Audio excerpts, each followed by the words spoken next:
Hello friend, this is Shivani Chauhan. Welcome to easy path education. आज हम बात करेंगे अप्रोचेस टू लीडरशिप के बारे में कि क्या क्या अप्रोचेस हैं लीडरशिप की, क्या मीनिंग है और क्या नेचर है, जो कि आपका टॉपिक है किसका, आपके यूनिट 9 का, है ना। एजुकेशन में यूजीसी नेट के एजुकेशन के पेपर, दैट इज पेपर 2 है, उसके यूनिट 9 का सब टॉपिक है ये है लीडरशिप के बारे में, है ना, कि लीडरशिप होती क्या है एजुकेशन इंस्टीट्यूशंस में, अगर हम बात करें तो, और क्या क्या अप्रोचेस हैं उनकी, इन सब चीज़ों के बारे में बात करेंगे। इससे पहले हम कुछ टॉपिक्स को, जो इंपॉर्टेंट टॉपिक्स हैं उनको कवर कर चुके हैं, that is like post scope. अगर आप बात करो पोस्ट स्कोप के बारे में हमने बात कर ली है डिटेल में, पर्ट के बारे में डिटेल में बात की, और सीपीएम के बारे में, है ना। इससे पहले और जो हमने वीडियो करी थी वो टेररिज्म के बारे में थी, जिसमें कि कैसे मैनेजमेंट कर सकते हैं, कैसे क्या टेक्निक्स होनी चाहिए, कैसे आप किसी काम को एफिशिएंट बना सकते हो, इजीली कर सकते हो, उन सब चीज़ों के बारे में हम बात करी थी। तो आज हम बात करेंगे लीडरशिप के बारे में। तो लीडरशिप को बेसिकली एक स्टोरी या फिर एक तरह से एग्जाम्पल के माध्यम से समझते हैं। फॉर एग्जाम्पल, कुछ टीचर्स हैं, आप ले लो कि 5 टीचर्स हैं, ओके। 5 टीचर्स हैं जिनको क्या करानी है, वर्कशॉप कंडक्ट करानी है, और उनके पास सिर्फ 5 डेज हैं, ओके। 5 नहीं, 2 डेज है, ओके। सिर्फ 2 दिन बचे हैं और उन्हें वर्कशॉप कंडक्ट करानी है। उनका ऊपर से ऑर्डर आया है, किसके लिए, स्टूडेंट्स के लिए, about the AI, okay, about the AI. तो अब आपको क्या लगता है कि वर्कशॉप ऐसे ही कंडक्ट हो जाती है? नहीं, उसके लिए बैनर्स भी लगवाने पड़ते हैं ना, बच्चों को इंस्ट्रक्ट भी करना पड़ता है, और जो स्पीकर्स होते हैं जो आते हैं बोलने के लिए, जो बताते हैं उन चीज़ों के बारे में, उनको भी इनवाइट करना होता है। तो ये सारी चीज़ें करनी होती है। तो ये पांचों टीचर मिलके क्या करेंगी ये सोच रही हैं, ओके। जैसे कि 5 टीचर्स हैं, 1 2 3 4 5, ठीक है। ये 5 टीचर्स हैं। सो बेसिकली इनमें से एक टीचर आगे आती है और बोलती है कि मैं करूंगी, मैं देखती हूँ कि क्या चीज़ें करनी है। तो वो क्या करती है, वो प्लान बनाती है कि कैसे उन्हें वर्कशॉप ऑर्गेनाइज करनी है, सारे मिलके करते हैं उसे, फिर सारे मिलके उस प्लान को ध्यान से सुनते हैं। फिर वो जो और बाकी टीचर्स हैं और अपनी कुछ कुछ ड्यूटीज लगा लेती है, मतलब औरों को भी सुपरवाइज करती है और टीचर्स को भी, कि आपको ये काम करना है, कि आपको बैनर्स के लिए फोन करना है, बैनर्स बनाने हैं आपको, स्पीकर्स जो आपको लगता है कि जो आपके नोन में कोई है जो एआई के ऊपर अच्छा बोल सके, आर्टिफिशियल इंटेलिजेंस के बारे में, उनको बुला लेना है आपको ना। तो दूसरे को ये बोल देते, तीसरे को बोल देते कि आप बच्चों को इन्फॉर्म कर दो इन सब चीजों के बारे में, एक तरह से नोटिस छपवा दो, है ना, नोटिस सेंड करवा दो बच्चों तक कि ऐसी वर्कशॉप है आपकी। और कर दिया कि आप, और जो जहाँ पे हमें वर्कशॉप कंडक्ट करानी है, जैसे किसी म्यूजियम में, सॉरी किसी हॉल में, है ना, किसी हॉल में या फिर किसी कॉन्फ्रेंस हॉल, जहाँ पे भी करानी है वहाँ पे बात करो, तो बहुत सारे काम हो जाते हैं, है ना। वीसी को भी बुलाना है, दैट इज वाइस चांसलर को भी बुलाना है आपको, अगर आप यूनिवर्सिटी में हो। तो अगर स्कूल में कर रहे हो ऑर्गेनाइज, तो फिर प्रिंसिपल्स वगैरह सबको, मतलब एक तरह से इकट्ठा करना। तो वो पांचों मिलके, मतलब उनमें से जो एक है वो बताती है कि तुम्हें क्या क्या करना है, कैसे कैसे प्लान करना है ना। वो प्लानिंग के बारे में कि प्लान कैसे करना है, सुपरवाइज कैसे करना है, उन सब चीज़ों के बारे में बाकी टीचर्स को बताती है। और क्या होता है, जैसे वो घर चले जाते हैं, घर जाने के बाद फिर क्या होता है कि टीचर्स भूल जाते हैं, है ना। तो वो जो आगे बढ़ी थी, ये जो लेडी है, ये टीचर है, वो दूसरे दूसरे टीचर्स के पास फोन भी करती है कि आपको क्या करना है, आपको काम करना है, आपने कर दिया ना अपना काम, क्योंकि हमारे पास 2 ही दिन बचे हैं।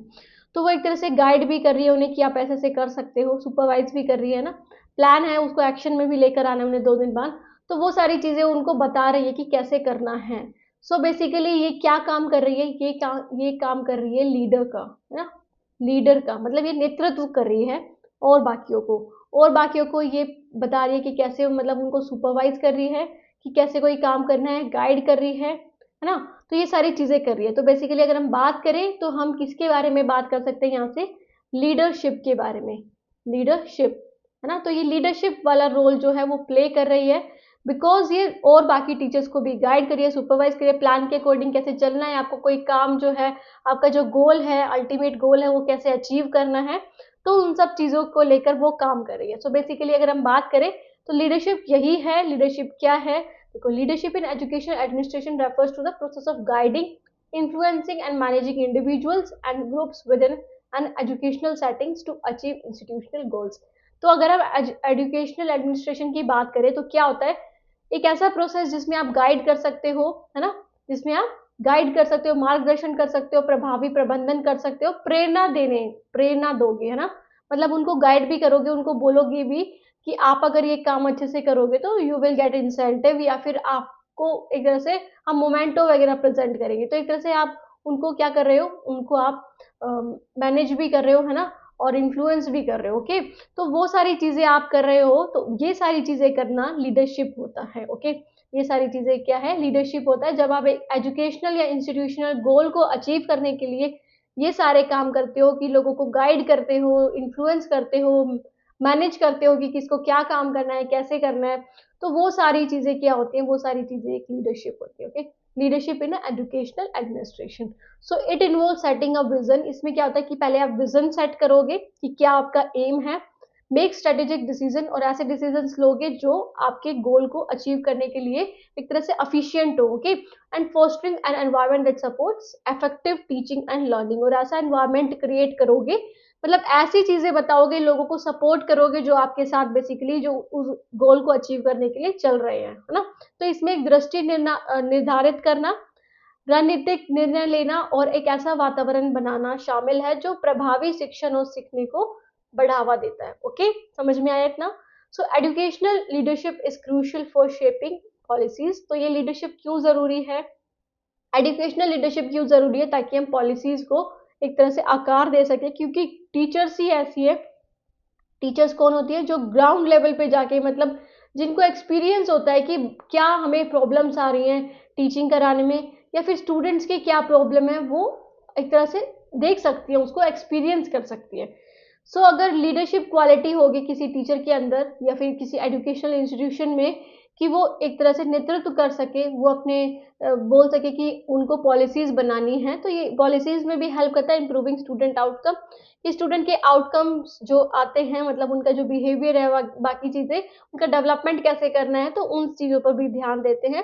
And ensuring the smooth functioning of education institution की स्मूथ फंक्शनिंग होती रहे, मतलब सारे काम बहुत आराम से, बहुत अच्छे से होते रहे, कि गोल्स अचीव हो जाए उनके। ओके, तो ये ये होती है, क्या होती है, ये होती है लीडरशिप। बाकी अगर हम बात करें फिर नेचर की, तो नेचर क्या है लीडरशिप में, leadership in education administration, what is the nature of leadership. तो क्या नेचर होना चाहिए, मतलब एक तरह से क्या गुण होने चाहिए एक लीडरशिप में, विजनरी एंड गोल ओरिएंटेड। क्या होना चाहिए, वो दूरदर्शी होना चाहिए और लक्ष्य उन्मुख होना चाहिए। इट मीन्स कि विजनरी और गोल ओरिएंटेड, मतलब एक लीडरशिप क्वालिटी जिसमें होगी, वो उनका कुछ गोल होगा, है ना, जिनको उन्हें अचीव करना है विद एन अफिशिएंट वे। ओके, अफिशिएंट वे में उन्हें अपना गोल है वो अचीव करना है। फिर है इन्फ्लुएंस एंड मोटिवेशन होना चाहिए उनमें, मतलब इन्फ्लुएंस्ड होने चाहिए, एक ऐसा लीडरशिप क्वालिटी की दूसरों को भी इन्फ्लुएंस कर सके, दूसरों को भी मोटिवेट कर सके, और खुद भी मोटिवेटेड होने चाहिए, इंट्रिंसिक भी और एक्सट्रिंसिकली भी, मतलब अंदर से भी और बाहर से भी, तो उनमें मोटिवेशन की भावना होनी चाहिए, और इन्फ्लुएंस करे उन लोगों को, प्रभाव डाले अपना। ओके, फिर decision making and problem solving. तो लीडरशिप का गुण क्या होता है कि वो कोई भी प्रॉब्लम हो, कोई भी, अगर जैसे आपको कोई गोल अचीव करना है, तो उसमें प्रॉब्लम्स तो आती ही हैं, कि लाइफ है, लाइफ का मतलब ही प्रॉब्लम्स है ना, तो प्रॉब्लम्स होंगी तभी आप चीजों को अच्छे से कर पाओगे। सो बेसिकली जो लीडरशिप होता है वो हेल्प करता है कि आपको कैसे डिसीजन मेकिंग करने हैं, है ना, वो सारी क्वालिटीज को रिप्रेजेंट करता है। आप प्रॉब्लम सॉल्विंग में कितने सही हो, आप कैसे किसी चीज को जो जो टैकल्स हो, जो आपके रास्ते में जो भी प्रॉब्लम्स आ रही है उसको कैसे टैकल कर रहे हो आप, तो ये सारी चीजें। फिर एक कोलैबोरेशन एंड टीम वर्क होना चाहिए, मतलब लीडरशिप क्या है, लीडरशिप तभी होगा तब टीम में होंगे आप, अकेले किसको लीड करोगे, आप किसी को नहीं। तो टीम वर्क जब होता है, मतलब सब लोग मिलकर काम करते हैं, सहयोग करेंगे और टीम वर्क होगा, तो क्या होगा, एक लीडरशिप होगा। Okay, ethical and moral leadership होनी चाहिए, मीन्स की एथिकल और मोरल, मतलब कि जो रूल्स एंड रेगुलेशंस है कंपनीज के या फिर किसी भी इंस्टीट्यूशंस के, वो अच्छे से फॉलो होने चाहिए, साथ की साथ कि आप लीडरशिप भी, आप अपने गोल्स को भी अचीव कर रहे हो, गोल्स की तरफ भी जा रहे हो, और आप जो मोरल जो प्रिंसिपल्स हैं कंपनीज के, एथिक्स हैं, उनको निभा भी रहे हो। अडेप्टेबिलिटी एंड इनोवेशन की आपकी जो प्रक्रिया है या फिर आपके जो काम है वो इनोवेशन की तरफ जाने चाहिए, मतलब आप कुछ नया करने की सोचो, है ना, और अडेप्ट करो चीजों को according to the environment. Okay, फिर है कम्युनिकेशन एंड रिलेशनशिप बिल्डिंग, कि आपके अंदर क्या कैपेबिलिटी होनी चाहिए कि आप अच्छे से कम्युनिकेट करो, लोगों की बात समझ रहे हो, है ना, लोगों की बात समझ रहे हो, और एक तरह से रिलेशनशिप बिल्ड कर रहे हो, कि सबके साथ आप पॉजिटिव वे में बात करोगे, ताकि सारे लोग मिलकर काम कर सके। ओके, फिर है स्ट्रेटेजिक रिसोर्स मैनेजमेंट होना चाहिए, मतलब जो भी चीजें आप गोल अचीव करोगे उसके लिए क्या क्या रिसोर्सेज चाहिए, कैसे करना है सारे काम, तो वो एक तरह से स्ट्रेटेजिक वे में होना चाहिए, मतलब एक रणनीति होनी चाहिए कि कोई भी रिसोर्स है वो वेस्टेज ना हो किसी भी चीज का, ना वो ह्यूमन रिसोर्स का हो, ना वो बाकी जो चीजें हैं उनका हो। ओके, फिर कॉन्टिन्यूस प्रोफेशनल डेवलपमेंट होनी चाहिए। इट मीन्स की लीडरशिप के लिए आपको बहुत ज्यादा इंपॉर्टेंट है कि आप क्या करो, आपके अंदर कॉन्टिन्यूस प्रोफेशनल डेवलपमेंट, मतलब आप लाइफ लॉन्ग लर्नर बनो, है ना, कि आप जीवन पर्यंत सीख रहे हो। ओके, जीवन पर्यंत सीख रहे हो, जीवन भर सीख रहे हो, तो वो किसके थ्रू कर सकते हो, कॉन्टिन्यूस प्रोफेशनल डेवलपमेंट के थ्रू, जैसे कि वर्कशॉप्स के थ्रू आप कर सकते हो, वर्कशॉप में आप लीड करो, या फिर वर्कशॉप में सीखो कि कैसे लीड करते हैं, सेमिनार्स के थ्रू, कॉन्फ्रेंसेस के थ्रू, ट्रेनिंग के थ्रू। ओके, तो ये सारी चीजें आप कर सकते हो। उसके बाद है अकाउंटेबिलिटी एंड परफॉर्मेंस इवेल्युएशन, कि आप अकाउंटेबल होने चाहिए, मतलब जवाबदेही, कि कोई भी चीज है, कोई भी बात है, वो आप मिलकर सॉल्व करोगे, सब लोगों को बताओगे, है ना, खुद तक ही नहीं रखनी है कोई भी बात। अगर आपको कोई प्रॉफिट हो रहा है तो वो भी सब में एक तरह से बांटोगे, डिवाइड करोगे, है ना। और परफॉर्मेंस इवेल्यूशन, की कितना काम हो रहा है, कितना नहीं हो रहा है गोल को लेकर के, उसको भी आपको इवेल्युएट करते रहना है ना, कि आपकी जो कॉस्ट है वो कितनी आई, प्रॉफिट कितना हुआ, तो वो सारी चीजें भी ध्यान में रखनी है आपको। ओके, फिर आ जाती है अप्रोचेस। तो अब हम बात करेंगे अप्रोचेस ऑफ लीडरशिप। उसमें हम सबसे पहले बात करेंगे ट्रेट अप्रोच के बारे में। अब देखो, ये जो ट्रेट अप्रोच है, आपको नाम से ही पता चल रहा होगा, आपके ट्रेड्स, जो आपके अंदर गुण होते हैं ना, तो उस पे ये बेस्ड है कि ट्रेट अप्रोच क्या कहती है, कि is one of the earliest theories, ये अर्लीस्ट मतलब बहुत ज्यादा पुरानी थ्योरी मानी जाती है ये, है ना, इसको ग्रेट मैन थ्योरी भी बोलते हैं। ओके, तो इसमें क्या होता है, इसमें ये होता है कि जो पर्सनल कैरेक्टरिस्टिक्स है ना इंसान की, और क्वालिटीज क्या है उनकी, मतलब उस पर फोकस करता है कि उनके अंदर ही ऐसी क्वालिटीज है, मतलब लोगों के अंदर ही ऐसी क्वालिटीज है जिसकी वजह से वो लीडर्स बन सकते हैं, नेतृत्व कर सकते हैं।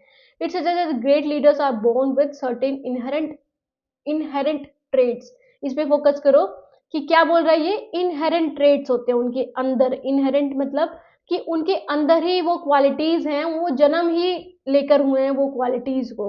तो ये थ्योरी बेसिकली क्या मानती है कि आपके अंदर लीडरशिप के जो गुण हैं वो आपके जन्म से ही हैं। ओके, आपके जन्म से ही हैं, जब आप बोर्न हुए, इनबोर्न है आपके अंदर। ओके, आपको इनहेरेंटली मिले। ओके, ये so they are born with certain inherent trait that make them effective in leading others, कि उनके अंदर पहले से ही वो सारी क्वालिटीज है, ऐसा नहीं कि वो बाद में सीखा उन्होंने, नहीं। तो ट्रेट थ्योरी मानती है कि जो लीडर्स होते हैं उनके अंदर पहले से ही होता है वो सारे गुण। So this approach assume that successful leader possess specific physical, mental and personality trait that differentiate them from non leaders. ये अज्यूम करके चलते हैं, एक सक्सेसफुल लीडर है, जो एक नेतृत्व करता है, जो एक नेता है, वो क्या है, वो कैसा होना चाहिए, उसका फिजिकल पोस्चर भी अच्छा होना चाहिए, अच्छा हट्टा कट्टा तगड़ा होना चाहिए, उसकी आवाज में भी दम होना चाहिए, है ना, कि बातों से वो इन्फ्लुएंस कर सके सबको। ओके, उसकी जो मेंटल रिप्रेजेंटेशन है वो भी अच्छी होनी चाहिए, और पर्सनैलिटी तो बिल्कुल ऐसी होनी चाहिए कि जो उसे डिफ्रेंशिएट कर सके किससे, नॉन लीडर से, मतलब बाकी जनता से, कि वो अलग से ही दिखना चाहिए कि yes he is leading us, है ना, ही और she is leading us. Okay, तो ये कहती है ट्रेट अप्रोच। तो की कैरेक्टरिस्टिक्स क्या हैं इसकी, तो ये सबसे पहले तो ये मानती है कि इनबोर्न लीडरशिप क्वालिटीज होती है, can not be develop through experience और ट्रेनिंग। तो इन्होंने माना कि एक्सपीरियंस और ट्रेनिंग से डेवलप नहीं होती, वो आपके अंदर पहले से ही होती है, जन्मजात आपके अंदर होती है ना, जन्मजात होती है। ओके, ठीक है, पहले से ही होती है। So focus on personal traits, जो उनके पर्सनल ट्रेट्स होते हैं, मतलब जो उनके अंदर होते हैं, उसी पे ही फोकस करती है, उनको डेवलप करने के बारे में नहीं सोचते, ये सिर्फ जो उनके अंदर है, जैसे कि इंटेलिजेंस, कॉन्फिडेंस, डिसिसिवनेस, कि उनके अंदर वो सारी चीजें होती हैं। ओके, वो इंटेलिजेंट होते हैं, कॉन्फिडेंट होते हैं, और अपने जो डिसीजन है वो बहुत अच्छे से लेते हैं। ओके, तो ये सारी चीजें यूनिवर्सल लीडरशिप ट्रेट होता है उनके अंदर, मतलब जैसा एक तरह से जैसे गुण होने चाहिए किसी लीडर में, वो उनके अंदर पहले से ही होते हैं। There are common traits among successful leader regardless of situation और ऑर्गेनाइजेशन, कि जो भी लीडर्स हुए हैं आज तक, ये मानते हैं थ्योरी कि जो भी लीडर्स हुए हैं उनके अंदर वो गुण होते हैं, मतलब यूनिवर्सली होते हैं, कि सबके अंदर सेम ही होते हैं, है ना, सब इंटेलिजेंट होनी चाहिए, कॉन्फिडेंट होनी चाहिए, डिसिसिवनेस होनी चाहिए। तो एक सक्सेसफुल लीडर है वो, उसके अंदर वो ट्रेड्स होते ही हैं, common traits. Okay, static in nature होते हैं, इट मीन्स कि इनको चेंज नहीं कर सकते, ये पहले से ही उनके अंदर होते हैं, वी कांट चेंज, ना उनको इम्प्रूव कर सकते, ना हम उनको घटा सकते हैं। ओके, तो स्टैटिक होते हैं, मतलब बिल्कुल वैसे ही के वैसे ही रहते हैं, नॉट इजीली चेंज्ड। ओके, सो ये कहता है क्या, ट्रेट अप्रोच। सो अगर हम बात करें कॉमन लीडरशिप ट्रेट्स आइडेंटिफाइड, तो अगर हम इसमें बात करें कि कौन कौन से ट्रेट्स हैं जो आइडेंटिफाई होते हैं, मतलब कौन कौन से ट्रेट्स हैं जो बताए गए हैं जो एक इंसान के अंदर होते हैं एज अ लीडर, तो इंटेलिजेंट होना चाहिए वो, ability to analyse situation and make strategic decision, कि वो ऐसे डिसीजन ले पाए जो अच्छे हो, जो कारगर हो, जो उस गोल तक अचीव कर पाए। ओके, सेल्फ कॉन्फिडेंस होना चाहिए उनके अंदर, मतलब जो वो डिसीजंस ले रहे हैं उनको उनमें बिलीव होना चाहिए कि यस वो कंप्लीट कर सकते हैं, तभी वो इतना डिसीजन ले रहे हैं और उनके अंदर वो एबिलिटी है, क्षमता है अपने जो डिसीजन है उनको उनको लेने की और उनको पूरा करने की। ऑनेस्टी एंड इंटीग्रिटी होनी चाहिए कि जो वो बात बोले वो सच होना चाहिए, essential for gaining followers respect की, ताकि जो उनके फॉलोवर्स हैं उनको रिस्पेक्ट करते रहे। कि फॉर एग्जाम्पल आपने नेता को देखा होगा, नेताओं को क्या करते हैं, इतने वादे करते हैं ना, क्या लगता है आपको कितने वादे वो निभाते हैं? बहुत ही कम, रेयर, एक भी निभा ले वो भी बहुत बड़ी बात हो जाती है ना। तो ये क्या है, क्वालिटीज नहीं है लीडर्स की ना। मैं पॉलिटिक्स वाली बात कर रही थी अभी, ओके, तो पॉलिटिक्स वाली बात कर रही थी, तो इसमें क्या है, इसमें नहीं है उनमें गुण, वो खुद को अपने अपने आप को लीडर कह रहे हैं, but they are not leaders, they are not real leaders. वो क्या है, वो सिर्फ दिखावा कर रहे हैं, सिर्फ पैसों के लिए, है ना। तो वो सारी चीजें नहीं होनी चाहिए। They are essential for gaining followers respect, कि जो वो वादा कर रहे हैं उन्हें निभाना भी चाहिए। ओके, जो वो वादा कर रहे हैं, जो बोल रहे हैं कि ये चीज मैं करूंगा, ये गोल आपके लिए अचीव करूंगा, तो वो उन्हें करनी चाहिए, ताकि उनकी ऑनेस्टी बनी रहे और इंटीग्रिटी, कि सब उन पे विश्वास करें।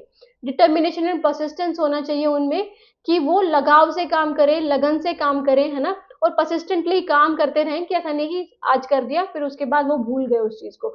Remain committed even in challenging situation, की अगर कोई चैलेंजिंग सिचुएशन भी आए तब भी लीडर्स जो हैं, जो अगर कंपनी में हैं या फिर एजुकेशनल इंस्टीट्यूशंस में हैं, जो लीडर्स हैं, जो नेतृत्व कर रहे हैं किसी चीज को, किसी गोल को कंप्लीट करने के लिए, उनको चैलेंजिंग सिचुएशन में भी उसमें कमिटेड रहना चाहिए, मतलब उसी के प्रति उनके अंदर लगन होनी चाहिए।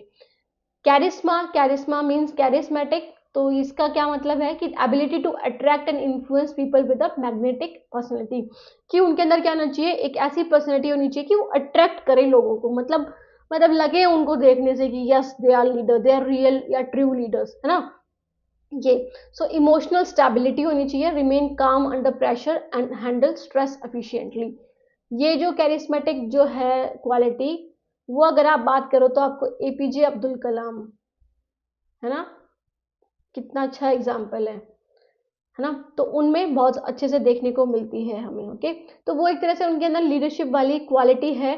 तो ये सारी चीजें, फिर है इमोशनल स्टेबिलिटी, तो रिमेन काम under pressure and handle stress efficiently, कि वो कोई भी अगर प्रेशर वाली बात हो तब वो शांति से उस काम को लें, उस चीज को लें, चैलेंजेस को भी शांति से लेनी, ये नहीं कि हड़बड़ा जाए। ओके, सो इनिशिएटिव, वो इनिशिएटिव भी ले, proactive steps to address issues and seize opportunities, की अगर आपको कोई इश्यूज लग रहे हैं किसी भी चीज में, है ना, और कोई अपॉर्चुनिटी है उसको वो जल्दी से बस एक तरह से ग्रैब ही कर ले। ओके, ग्रैब ही कर ले वो अपॉर्चुनिटीज को, ऐसा नहीं कि वो जाने दे। तो इनिशिएटिव भी लेना चाहिए, मतलब उन्हें पार्टिसिपेट भी करना चाहिए और बिल्कुल एक्टिव तरीके से करना चाहिए। सोशेबिलिटी होनी चाहिए, मतलब सोसाइटी में उनके अच्छे विचार होने चाहिए सोसाइटी के लिए। Good leader are approachable and build strong relationship with their team members, कि उनका एक तरह से स्ट्रॉन्ग रिलेशनशिप होना चाहिए टीम मेंबर्स के लिए, मतलब गुड सोसाइटी व्यू पॉइंट्स होने चाहिए उनके अंदर, कि लोग उनको बहुत अच्छे से देखें, अच्छे नजरिए से देखें, उनके बारे में अच्छा बोलें। ओके, ये सारी चीजें। फिर उसके बाद है limitations of the trait approach, तो लिमिटेशंस क्या है इसकी, तो इग्नोर सिचुएशनल फैक्टर, जो सिचुएशनल फैक्टर्स होते हैं उनको इग्नोर कर दिया, कि इन्होंने सिर्फ ये बोला कि जो ट्रेट है वो क्या है, ट्रेट्स पे बेस्ड है आपकी जो लीडरशिप क्वालिटीज है, जो आपको जन्मजात मिली है। इन्होंने ये जो सिचुएशनल कैरेक्टर की लोग सीख भी सकते हैं उसको, मतलब एनवायरनमेंट को इग्नोर कर दिया। ओके, इन्होंने सिर्फ हेरिडिटी को ही बोला है कि हेरिडिटी से ही आपको लीडरशिप क्वालिटी आती है, एनवायरनमेंट से नहीं आती है। Traits alone do not guarantee success, कि सिर्फ ट्रेड्स ही हैं उसी से ही नहीं, उनके अंदर वो सारी कैपेबिलिटी होनी भी चाहिए। फैक्टर्स लाइक एक्सपीरियंस भी मैटर करता है ना, स्किल्स भी मैटर करते हैं, training also play crucial role, कि उनके अंदर स्किल्स होनी चाहिए उस चीज की, ट्रेड्स ही नहीं मैटर करते। Okay, subjectivity in identifying traits, different researcher have different opinion on which trait are most important, तो बहुत सारे रिसर्चर्स रहे हैं इससे रिलेटेड, है ना, तो उन्होंने अलग अलग बात कही है, सभी ने अलग अलग क्या कहे हैं, अलग अलग ट्रेड्स के बारे में बोला कि ये ट्रेड्स होने चाहिए, वो ट्रेड्स होने चाहिए। तो एक तरह से सब्जेक्टिव पॉइंट ऑफ व्यू है, ऑब्जेक्टिव नहीं है, कि सब पे नहीं लागू हो सकता वो, कि किसी ने कुछ बोल दिया, किसी ने कुछ बोल दिया। Fails to explain how traits develop, कि ये भी नहीं बताया कि ट्रेड्स कैसे डेवलप होते हैं, उन्होंने बस ये बोल दिया कि जो है वो इनहेरेंटली हमें मिलते हैं। It does not clarify whether leadership traits can be learned और इम्प्रूव्ड, कि उन्होंने ये नहीं बताया कि कैसे इम्प्रूव होंगे या इम्प्रूव भी हो सकते हैं, नहीं हो सकते। ओके, हम सीख भी सकते हैं इन सब चीज़ों के बारे में, ये सब चीज़ें इन्होंने नकार दी। तो ये था किसके बारे में, ट्रेट अप्रोच के बारे में, इंपॉर्टेंट है और काफ़ी ईजी भी है। ओके, तो इसके बाद बात करते हैं हम, next one is the transformational approach, transformational approach of leadership.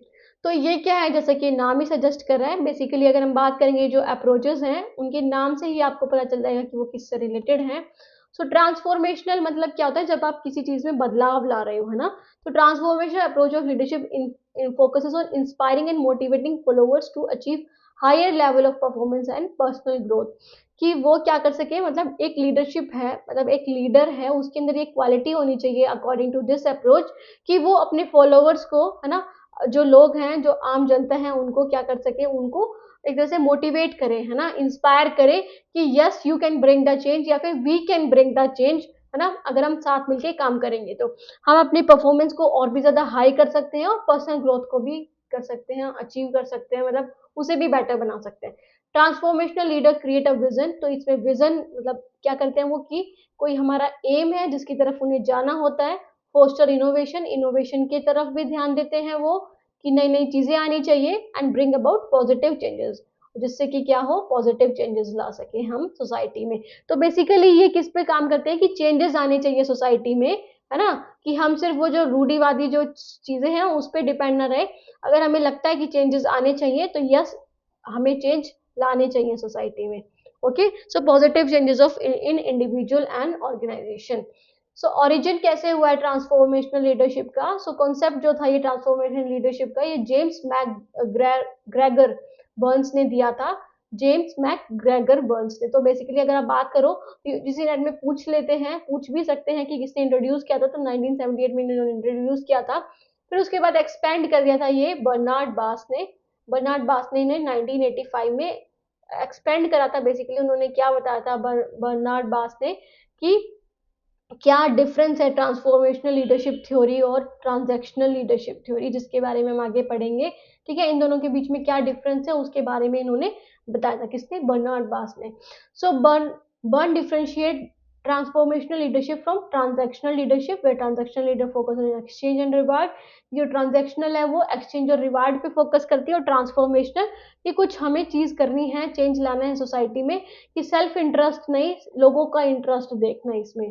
Transformational में क्या, सेल्फ इंटरेस्ट को ही नहीं, बल्कि बल्कि पूरी सोसाइटी का इंटरेस्ट देखते हुए चलना, कि सबका भला हो, है ना, हम सोसाइटी में एक बड़े लेवल पे चेंज ला सके।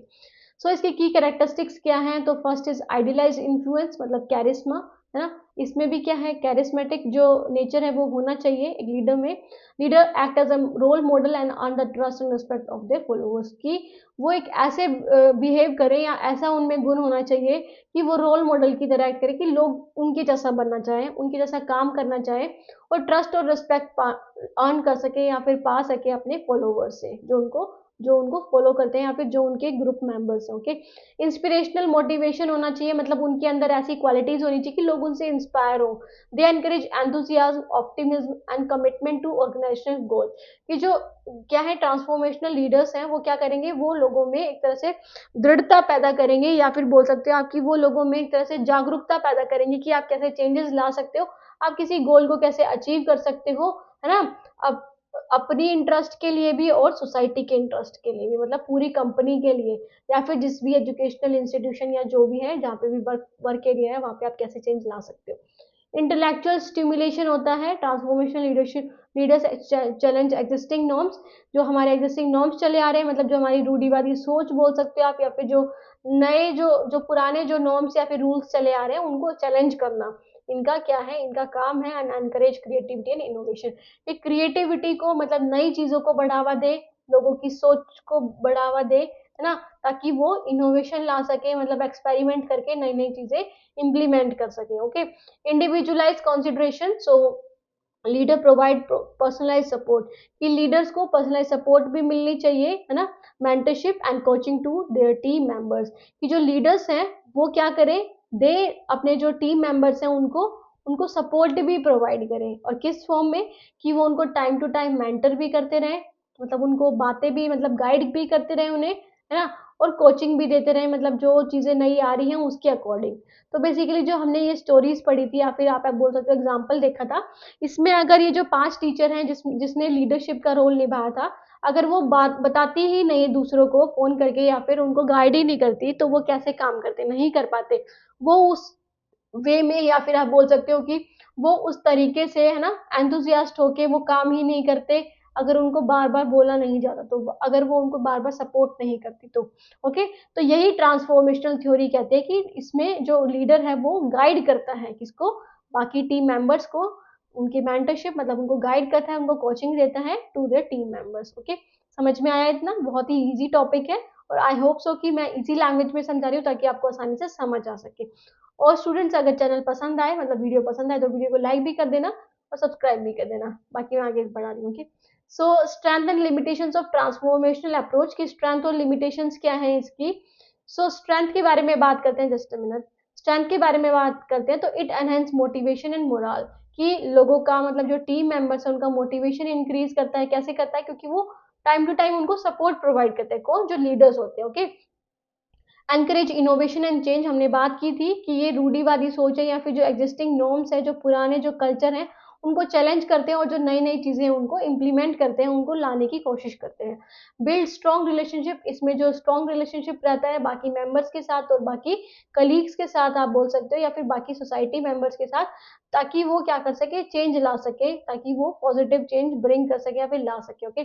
फिर है इम्प्रूव ऑर्गेनाइजेशनल परफॉर्मेंस, ये इम्प्रूव करता है ऑर्गेनाइजेशन की परफॉर्मेंस को, कि सिर्फ खुद के इंटरेस्ट पे, सेल्फ इंटरेस्ट पे ध्यान नहीं देता बल्कि ऑर्गेनाइजेशन के लिए वर्क करता है, ऑर्गेनाइजेशन की परफॉर्मेंस को, मतलब ऑर्गेनाइजेशन के जो गोल्स हैं उनको अचीव करने में, है ना, गोल्स को अचीव करने में हेल्प करता है, ओके। ट्रांसफॉर्मेशनल थ्योरी और फिर अप्रोच, ओके, इतना समझ आया। फिर उसके बाद आते हैं हम किस पे? इनकी लिमिटेशंस पे। ये लिमिटेशंस है। So risk of over dependence on the leaders, कि जो लोग हैं वो बहुत ज़्यादा डिपेंडेंट हो जाते हैं लीडर्स पे, अगर वो क्या पता सही ना करना चाहें, है ना, वो क्या पता अपना इंटरेस्ट देख रहे हो। सो फॉलोवर्स में rely too much on the leaders for direction, कि काम करने के लिए वो ज़्यादा रिलाई हो जाते हैं, उन पे ही भरोसेमंद होते हैं कि अगर वो फ़ोन करेंगे तभी हम करेंगे, नहीं तो नहीं करेंगे, है ना। वो कहेंगे वही करेंगे, नहीं तो कुछ नहीं करेंगे। Not suitable for every situation, की हर सिचुएशन के लिए सुटेबल नहीं है, क्योंकि ज़रूरी नहीं कि आपको हर बारी कुछ चेंज ही लाना हो। कुछ चीज़ें ऐसी भी होती है जो अच्छी होती है पहले से ही, और कुछ सेल्फ इंटरेस्ट के लिए भी करने करने लग जाते हैं लोग, है ना, कि खुद के भले के लिए, खुद कमाने के लिए। तो हर सिचुएशन में सुटेबल नहीं, कि ज़रूरी नहीं कि हर सिचुएशन को चेंज ही करना ज़रूरी है। फिर है रिक्वायर स्ट्रॉन्ग कम्युनिकेशन स्किल्स, कि इसमें लीडर को एक अच्छी कम्युनिकेशन स्किल्स चाहिए होती है, बहुत अच्छी, जिसमें वो लोगों को मेंटरशिप भी प्रोवाइड कर सके, गाइड भी कर सके, है ना, और कोचिंग भी दे सके। तो बहुत अच्छी कम्युनिकेशन स्किल्स प्रोवाइड मतलब होनी चाहिए, ओके। फिर I can lead to burnout, तो इसमें क्या होता है, जो लीडर्स होते हैं उनको बहुत ज़्यादा एक तरह से परेशानी होती है, या फिर आप बोल सकते हो कि उनको बहुत ज़्यादा स्ट्रेस हो जाता है, कि क्योंकि सब जो फॉलोवर्स हैं उनके वो उन पे डिपेंड हो जाते हैं, जिसकी वजह से इमोशनल एग्जॉशन हो सकता है लीडर्स में भी और फॉलोवर्स में भी, जो उनको फॉलो कर रहे हैं फिर जो उनके मेंबर्स हैं, ओके। वो सारी चीज़ें। तो ये था किसके बारे में? ट्रांसफॉर्मेशनल अप्रोच के बारे में। उसके बाद आते हैं हम थर्ड वन पे, that is transactional approach. Let me change it.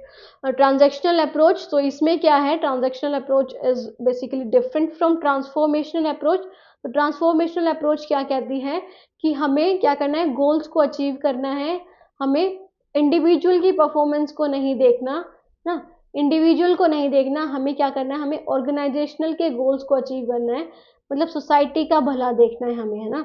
So but transactional model जो है या फिर अप्रोच है, वो क्या है? रिवार्ड और पनिशमेंट के मॉडल पे बेस्ड है, रिवार्ड और पनिशमेंट के, to manage and motivate followers, की आप जो फॉलोवर्स हैं उनको मोटिवेट कर सको, अगर वो कुछ गलत कर रहे हैं तो उनको पनिश करके उनको बात बता सको कि you are wrong and you have to follow the path that is decided by me, okay.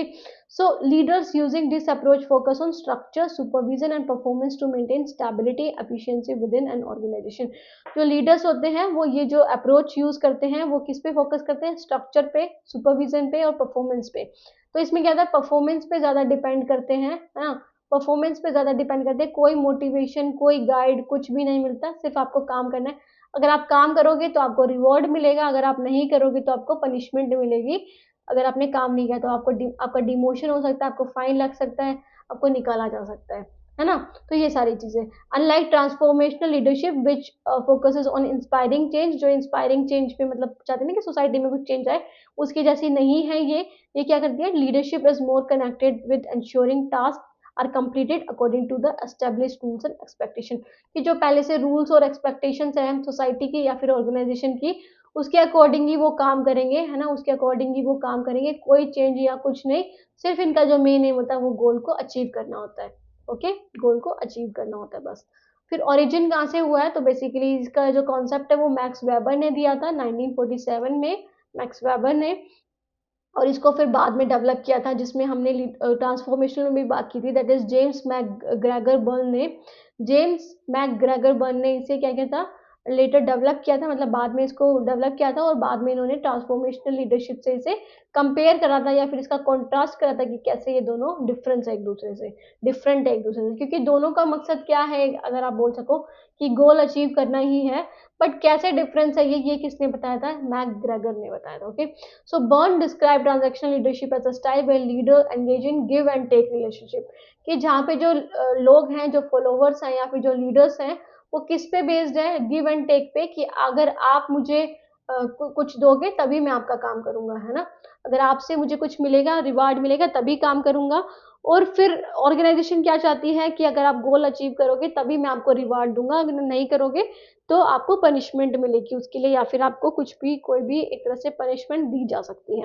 Okay, so rewarding them for achieving goals and punishing them for failing to meet expectation, कि अगर उन्होंने उस expectation पे नहीं खरे उतरे तो उनको punish कर दिया जाएगा या उनको निकाल दिया जाएगा, उनको डिमोट कर दिया जाएगा, सैलरी कट कर दी जाएगी। ओके, ये सारी चीजें। सो की कैरेक्टरिस्टिक्स क्या है इसकी ट्रांजैक्शनल लीडरशिप की, तो clear and structure and expectations, कि पहले ही बता देते हैं कि हम ये चाहते हैं, ये हमारे कंपनी के गोल्स हैं जो आपको परफॉर्म करने हैं, तो परफॉर्मेंस मैट्रिक्स पे उनकी जो एक तरह से क्वालिटी है वो मेजर करी जाती है, कि अगर आपने ये काम कर दिया तो ठीक है, नहीं तो फिर आपकी जो परफॉर्मेंस लेवल है वो डाउन कर दी जाएगी। रिवार्ड एंड पनिशमेंट पे बेस्ड है, कंटिजेंट रिवार्ड सिस्टम होता है इसमें, कि इसका क्या मतलब है कि जो रिवार्ड है वो दिया जाता है ना, अगर आपने कुछ अच्छा काम किया तो आपको प्रमोशन मिल जाएगी, आपकी सैलरी हाई हो जाएगी, आपको रिस्पॉन्सिबिलिटीज दे दी जाएंगी और आपका अच्छा नाम हो जाएगा ना, फेम हो जाएगा। बट अगर आपको पनिशमेंट, अगर आपने जो गोल है वो अचीव नहीं कर पाए तो आपको पनिशमेंट मिलेगी, उसके लिए आपको डिमोट कर दिया जाएगा, है ना, डिमोशन दे दी जाएगी आपको, मतलब नीचे कर दिया जाएगा आपको, आपकी सैलरी में कट डाउन हो जाएगा, सैलरी को कट कर लिया जाएगा आपकी, या फिर आपको बाहर ही निकाल दिया, फायर आउट नहीं कर दिया जाएगा। ओके, तो ये हो सकता है। फिर ये टास्क ओरिएंटेड अप्रोच है, सिर्फ ये फोकस करते हैं कि हमारा जो टास्क है, हमारा जो काम है, हमारा जो गोल है वही अचीव होना चाहिए, है ना, इनका main M. Active and passive management by exception है, मतलब जो एक्टिवली काम करते हैं और पैसिवली काम करते हैं मैनेजमेंट में, है ना, उन सब चीज़ों के बारे में बताया हुआ है इसमें, एक्टिवली और पैसिवली मैनेजमेंट। उसके बाद है, जैसे ये लिखा हुआ है कि एक्टिव मैनेजमेंट बाय एक्सेप्शन क्या है, leaders closely monitor performance and intervene when mistake occurs, कि लीडर क्या करते हैं, जो लीडर्स होते हैं वो मॉनिटर करते हैं परफॉर्मेंस को, कि सब लोग ढंग से काम कर रहे हैं या नहीं कर रहे, और अगर कोई मिस्टेक होती है तो वो उसको चेंज कर देते हैं ना, उसमें चेंज कर देते हैं, बता देते हैं उन्हें।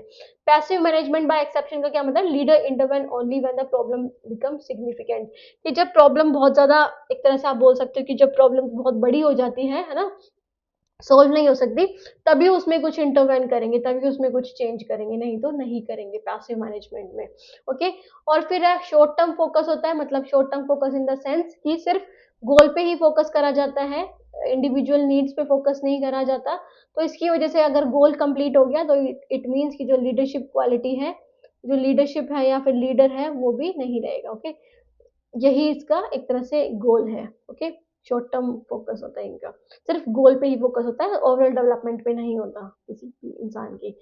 स्ट्रेंथ और लिमिटेशंस क्या है, तो ये स्ट्रेंथ है, ये लिमिटेशंस है। तो स्ट्रेंथ क्या है, इंक्रीज एफिशिएंसी एंड प्रोडक्टिविटी, अगर हम पहले से ही नॉर्म्स डिसाइड करके चल लेंगे या फिर पहले से ही रूल्स एंड रेगुलेशंस बता देंगे, एक्सपेक्टेशन बता देंगे, तो वर्कर जो है उसी एरिया में काम करेंगे अच्छे से, और उनको उस चीज़ के लिए रिवार्ड भी मिलेगा, तो वो और अच्छे से करेंगे। अफेक्टिव इन स्ट्रक्चर्ड एनवायरनमेंट, की जहाँ पे जैसे स्ट्रक्चर्ड एनवायरनमेंट है, कि जहाँ पे पता है कि आपको पॉलिसीज बनानी है, या फिर आप बोल सकते हो जहाँ पे कुछ स्टेप्स के थ्रू काम किया जाता है, वहाँ पे ये बहुत से ज़्यादा बहुत सही है, बहुत इफेक्टिव मेथड है।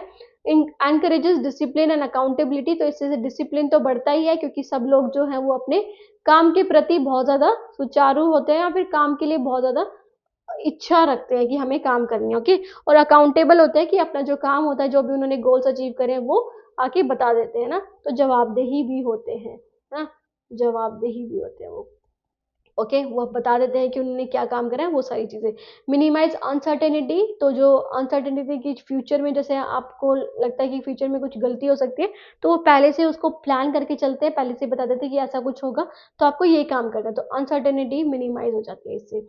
फिर है इसके जो आप बोल सकते हो इसके क्या लिमिटेशंस क्या हैं, तो लिमिटेशंस क्या हैं, लैक ऑफ क्रिएटिविटी, इसमें क्रिएटिविटी और इनोवेशन को बढ़ावा नहीं दिया जाता क्योंकि इनमें बस ये बोला जाता है कि जो हमने हमारा जो एम है उसको आपको अचीव अचीव करना है।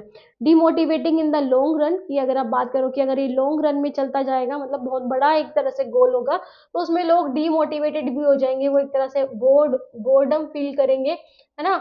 उनको बहुत ज़्यादा एक तरह से आप बोल सकते हो कि उनको बहुत ज़्यादा दैट इज बोल सकते हो कि उनको बहुत ज़्यादा पनिशमेंट भी मिल सकती है ना, पनिशमेंट भी मिल सकती है उन्हें कि अगर उन्होंने काम नहीं किया तो लॉन्ग रन के लिए बिल्कुल खराब है।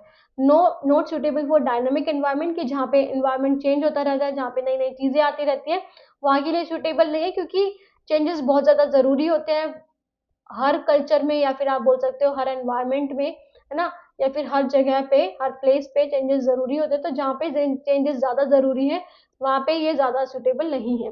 Limited focus on employ development, की एम्प्लॉय के डेवलपमेंट पे, कि जो कामकाजी लोग हैं उन पे बहुत कम फोकस किया जाता है, सिर्फ ये फोकस करते हैं अपने गोल अचीव करने के लिए, ओके। तो ये इसकी लिमिटेशंस थी, समझ में आया इतना, ट्रांजैक्शनल ट्रांसफॉर्मेशनल समझ में आया ना, और ट्रेट अप्रोच ना। उसके बाद आ जाते हैं वैल्यू बेस्ड पे, तो वैल्यू बेस्ड लीडरशिप अप्रोच क्या है, जैसा कि नाम ही सजेस्ट कर रहा है ये भी। सो ये क्या है, it focus on ethical principles and core values as the foundation of for leadership, कि आपके अंदर एथिकल प्रिंसिपल्स होने चाहिए, मतलब आप जो चीज कर रहे हो वो नैतिकता के लिए कर रहे हो, है ना, लोगों के मन में अच्छा बनने के लिए, लोगों की नजर में रिस्पेक्ट और इंटीग्रिटी के साथ काम कर रहे हो आप। Leaders using this approach emphasise integrity, कि वो काम बहुत एक तरह से ट्रस्ट वर्दीनेस होके करें, accountability, social responsibility and a commitment to the shared vision, कि उनका जो विजन है वो शेयर्ड है, वो लोगों के साथ मिलकर काम करेंगे और बिल्कुल सच्चाई के साथ करेंगे, कोई भी झूठ फरेब नहीं होगा उसमें। तो ये होता है value based leadership. Their decisions and actions are guided by moral and ethical values, जो मोरालिटी है और जो एथिकल है ना, उस पे बेस्ड होते हैं इनके डिसीजंस, है ना। तो ये काम करते हैं कि जो सही चीजें हैं, जो सच्ची चीजें हैं, जो सही हैं सभी इंसान के लिए, उसके प्रिंसिपल के बेस्ड पे, okay, rather than personal gain, की पर्सनल गेन पे या फिर पर्सनल गेन पे फोकस ना करके लोगों के भलाई के लिए काम करते हैं, लोगों की भलाई के लिए, ओके, ठीक है। फिर है की प्रिंसिपल्स क्या है इसके, इंटीग्रिटी एंड एथिक्स, तो leaders act with honesty and fairness, कि सभी को इक्वल दर्जा देते हैं, है ना, सभी को इक्वल दर्जा देते हैं, कोई डिस्क्रिमिनेशन नहीं करते और बिल्कुल ऑनेस्टी ईमानदारी के साथ काम करते हैं। कमिटमेंट टू अ विजन, की इनका जो एक गोल होता है उसके प्रति कमिटेड रहते हैं, मतलब उसी को करने में अपना समय जो है वो निकालते हैं। They inspire followers to a strong sense of purpose, कि उनका एक पर्पस है जो उनको अचीव करना है, तो ये क्वालिटी होती है इनमें। एम्पावरमेंट एंड ट्रस्ट होता है, एनकरेजेस पार्टिसिपेशन, की पार्टिसिपेशन को एनकरेज करते हैं कि और भी लोग पार्टिसिपेट करें लीडरशिप में, है ना, और भी लोग देखें कि कैसे करना है चीजें, तो सब मिलकर काम करें। ओपननेस होनी चाहिए and trust with in the team, और लोगों के प्रति उनमें ट्रस्ट होना चाहिए, है ना, लोगों में उनके प्रति ट्रस्ट होना चाहिए कि वो एक तरह से उन पे विश्वास करें।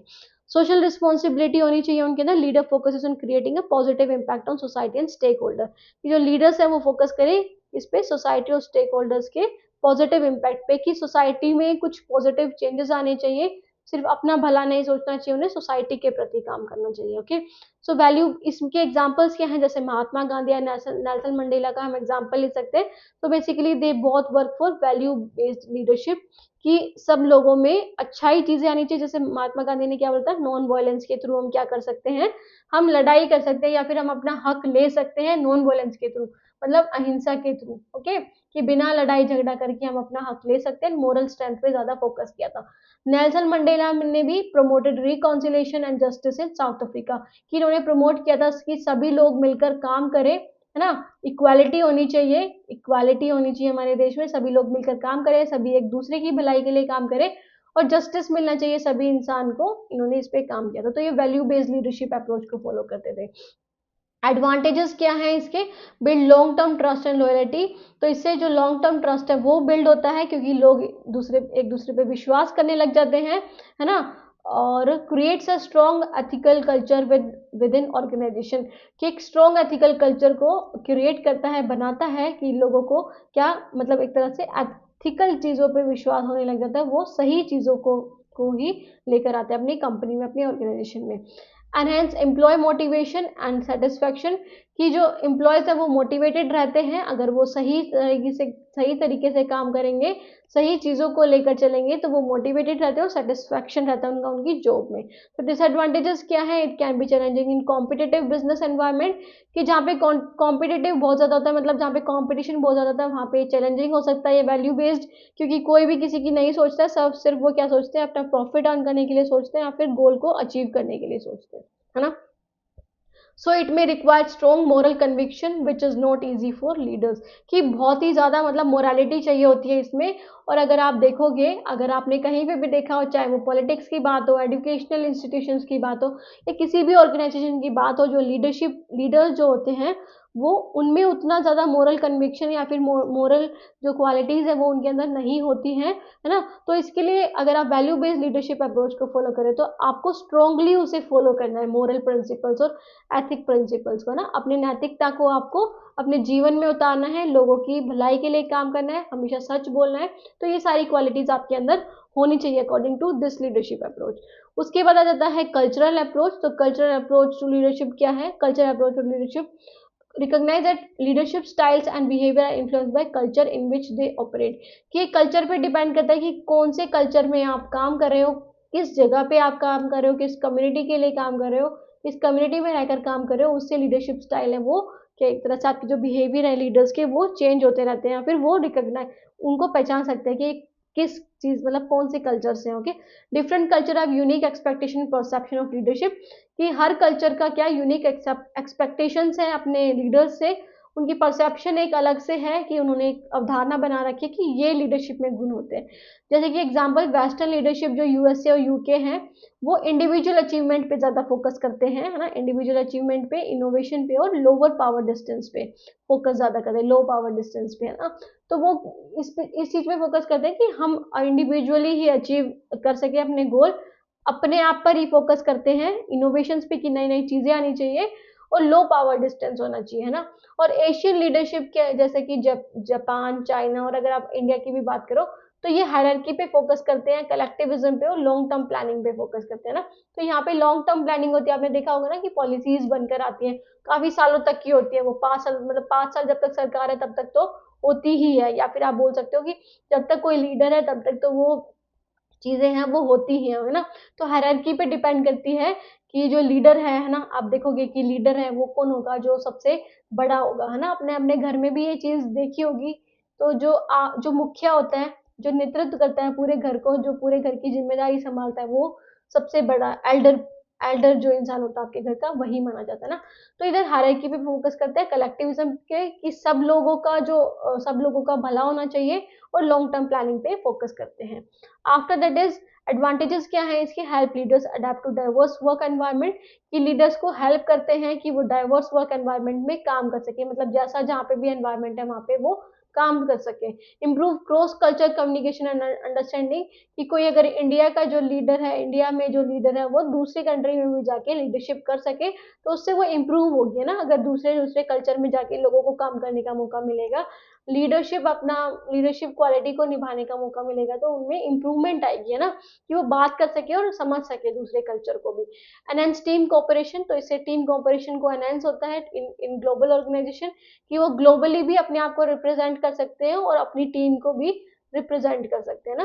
तो टीम का जो कोऑपरेशन है वो मिलता है उन्हें ग्लोबली। ओके, डिसएडवांटेजेस क्या है? मिसअंडरस्टैंडिंग डिफरेंट कल्चर्स में लीड टू लीडरशिप फेलियर, कि मोस्टली कल्चर्स में अलग अलग कल्चर की वजह से क्या होता है, मिसअंडरस्टैंडिंग क्रिएट हो जाती है किसी किसी चीजों में ना। कि जैसे हमारे यहाँ पे हायरार्की पे बेस्ड है, कलेक्टिविज्म पे बेस्ड है, बट अगर हम बात करें यूएसए यूके में, तो वहाँ पे इंडिविजुअल जो गेन है वो ज्यादा मैटर करता है। तो अगर ऐसे होगा, अगर हमें नहीं पता होगा तो उससे क्या होगा, उससे कुछ मिसअंडरस्टैंडिंग्स क्रिएट हो सकती है। Hard to develop a universal leadership style, ये बहुत ही मुश्किल से आप क्या कर सकते हो, बहुत ही मुश्किल से आपके अंदर वो यूनिवर्सल लीडरशिप स्टाइल आती है, क्योंकि आप अगर जिस एरिया में रहते हो, जिस एरिया में या फिर जिस इंस्टीट्यूशन में आप काम करते हो, उसी एरिया के बारे में समझना ही बहुत मुश्किल हो जाता है। तो यूनिवर्सल तो काफी ज्यादा एक तरह से आपके लिए क्या है, चैलेंज है कि आप यूनिवर्सल कल्चर को समझो, है ना, हर देश के, हर कम्युनिटी के कल्चर को समझो, है ना, फिट्स ऑल कल्चर की बहुत मुश्किल होता है ये, है ना, तो ये इसके डिसएडवांटेजेस है। उसके बाद आ जाता है साइकोडायनामिक अप्रोच, है ना, साइकोडायनामिक अप्रोच, इसमें क्या होता है कि it explore how unconscious motives, childhood experiences, emotions and psychological pattern influence a leader behaviour and decision making. कि कोई लीडर के, है ना, कोई लीडर है, कोई नेतृत्व कर रहा है, कोई नेता है, उसके जो अनकॉन्शियस मोटिव्स हैं, है ना, और जो उसकी चाइल्डहुड एक्सपीरियंस है, इमोशंस है, वो कैसे अफेक्ट कर रहे हैं उसकी लीडरशिप को, उसकी लीडरशिप की क्वालिटी को कैसे अफेक्ट कर रहे हैं, उसके जो बचपन के जो एक तरह से एक्सपीरियंस रहे हैं, उसके इमोशंस कैसे हैं, उसका दिमाग में क्या चीजें आती है, तो वो क्या करता है, वो इन्फ्लुएंस करता है लीडरशिप के, सॉरी, लीडर्स के बिहेवियर को, उनके डिसीजन मेकिंग को। So it suggest the self awareness is essential for affective leadership, की खुद के बारे में सेल्फ अवेयरनेस मतलब खुद के बारे में जागरूकता सबसे पहले जरूरी है, कि आपको कितनी चीजों के बारे में पता है, वो मोस्ट इंपॉर्टेंट थिंग है। सो की कॉन्सेप्ट क्या है इसकी, लीडरशिप एज साइकोलॉजिकल प्रोसेस, की लीडरशिप क्या एक साइकोलॉजिकल प्रोसेस है, कि आपके दिमाग में क्या चीजें चल रही हैं, किस चीज से रिलेटेड, किस सोसाइटी से रिलेटेड आप क्या सोचते हो, आम जनता से रिलेटेड आप क्या सोचते हो, टीम से रिलेटेड आप क्या सोचते हो, वो सारी चीजें, वो सारी चीजों का प्रोसेस है लीडरशिप। सो ये क्या है, लीडर्स पर्सनल हिस्ट्रीज शेप्स या लीडरशिप स्टाइल, कि लीडर्स की जो हिस्ट्री रही है, या फिर आप बोल सकते हो कि जो उनकी एक तरह से आप बीती जो चीजें रही हैं, वो उनको एक तरह से मोटिवेट करते हैं, इन्फ्लुएंस करते हैं उनके लीडरशिप स्टाइल को, है ना, कि कैसा वो बिहेव कर रहे हैं, कैसी चीजें वो कर रहे हैं। फॉर एग्जाम्पल जो बहुत ही ऐसे गरीब एरिया से निकल के आया होगा, जिन्होंने देखी होगी गरीबी, है ना, उन चीज़ों के बारे में सहा होगा, तो वो उस चीज़ को ज़्यादा अच्छे से समझेंगे और कुछ चेंज लाने की कोशिश करेंगे, है ना, कुछ चेंज लाने की कोशिश करेंगे। Emotional intelligence, so understanding ones emotions and those of others, कि इसमें इमोशनल इंटेलिजेंस भी होनी चाहिए, कि आपको दूसरे के इमोशंस के बारे में भी समझना चाहिए। पर्सनैलिटी टाइप्स इन लीडरशिप, तो बेस्ड ऑन कार्ल जंग and Sigmund Freud theories, leaders exhibit different personalities, extroverted and introverted. तो ये कार्ल जंग में और सिगमंड फ्रॉइड में बताते हैं कि लीडर, जो लीडर है, उसकी एक तरह से कैसी भी एक तरह से पर्सनैलिटी हो सकती है, मतलब उन्होंने पर्सनैलिटी के बारे में ही बात की थी, तो वो इंट्रोवर्ट भी हो सकती है ना, इंट्रोवर्ट भी होती है और एक्सट्रोवर्ट भी होती है।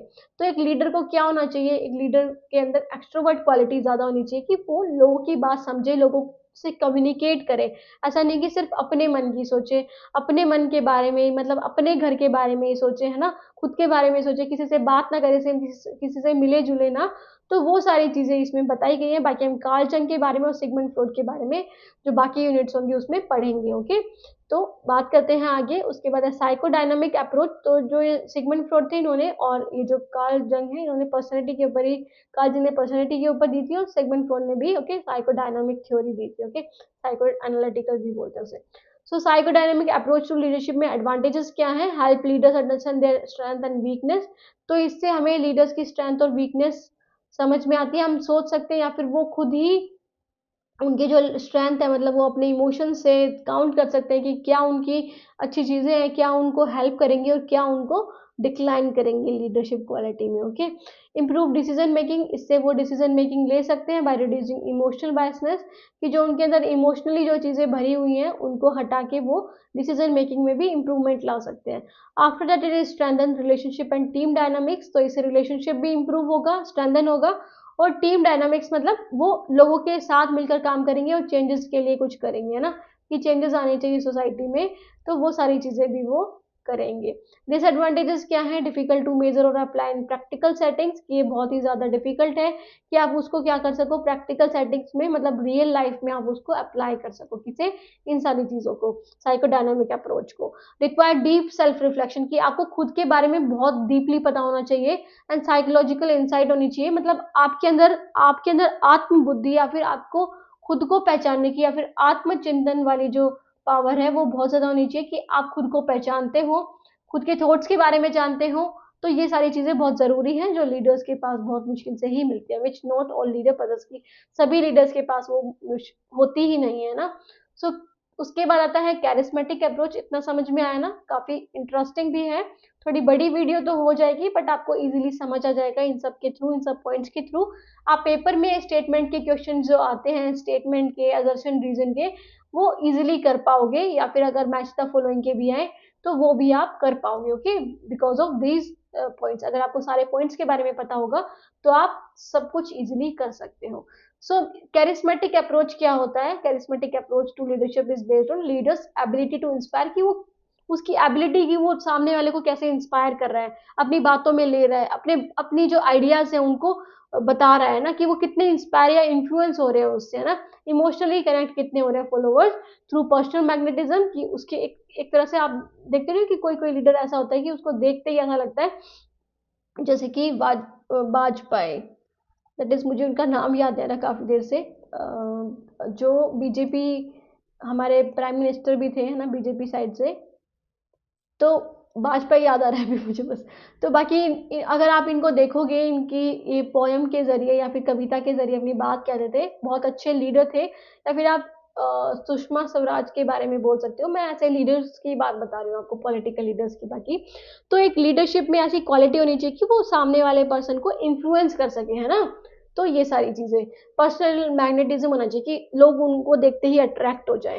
ओके, कॉन्फिडेंस होना चाहिए और विजन होना चाहिए, कि उनमें एक विजन होना चाहिए कि हाँ भाई, इनको देख के लगता है कि हाँ ये हमारे लिए कुछ कर सकते हैं। Okay, so these leaders command loyalty, कि इनमें लॉयल्टी होती है, कि बहुत ज्यादा बहुत अच्छे होते हैं, उनके ऊपर लोग ट्रस्ट कर सकते हैं, है ना। और एडमिरेशन होता है due to their dynamic personality and strong communication skills, क्योंकि वो लोगों के साथ मिलकर बात करते हैं, लोगों को समझते हैं, उनके इमोशंस को समझते हैं, और उनको थोड़ा एक तरह से इमोशनली अटैच्ड भी होते हैं उनसे। ओके, फिर है इसके की कैरेक्टरिस्टिक क्या है? विजनरी थिंकिंग होती है उनकी, मतलब बहुत बड़ी सोच होती है, एक विजन होता है उनका, कुछ एम होता है कि वो सोसाइटी के लिए या फिर कुछ अपने ऑर्गेनाइजेशन के लिए वो कुछ कर सकते हैं। अटल बिहारी वाजपेयी, ओके, मुझे याद आ गया, अटल बिहारी वाजपेयी ना। ओके, तो ये बहुत अच्छे लीडर माने जाते थे, या फिर हैं, थे, अब तो नहीं रहे हैं, बाकी बहुत अच्छे लीडर माने जाते थे, है ना, अपने टाइम में। इनकी जो कम्युनिकेशन स्किल्स थी बहुत ज़्यादा अच्छी थी। जो जो अपोजिशन थे ना, अपोजिशन पार्टी, वो भी इनको बहुत ध्यान से सुनती थी, इनमें इतनी पावर थी, है ना। ये विजनरी थिंकिंग, तो विजनरी थिंकिंग होनी चाहिए इनमें, have a strong and inspiring vision, कि कैसा विजन होना चाहिए जो सोसाइटी के लिए काम करे, जो सोसाइटी के हक का हो। एक्सीलेंट कम्युनिकेशन स्किल्स होनी चाहिए, कि वो अपनी बातों से लोगों को इन्फ्लुएंस कर दे, इंस्पायर कर दे, है ना। पर्सुएसिव होनी चाहिए, आर्टिकुलेट, की वो इतने क्लियरली चीज़ों को बोल रहे हैं और इतने ढंग से बोल रहे हैं कि लोग उनकी बात में बिल्कुल लीन होते जा रहे हैं एक तरह से, है ना। कॉन्फिडेंस होना चाहिए और पैशन होना चाहिए उनको, कि लीडरशिप क्वालिटी उनके अंदर बस बाहर से नहीं दिखनी चाहिए, उनके अंदर से वो चीज़ होना चाहिए, मतलब उनका पैशन होना चाहिए, उनका जुनून होना चाहिए कि yes we have to be leader और हम कुछ चेंज कर सकते हैं। तो उनके अंदर एनर्जी और एंथुसियाज्म होना चाहिए, ताकि वो मोटिवेट कर सके दूसरों को भी।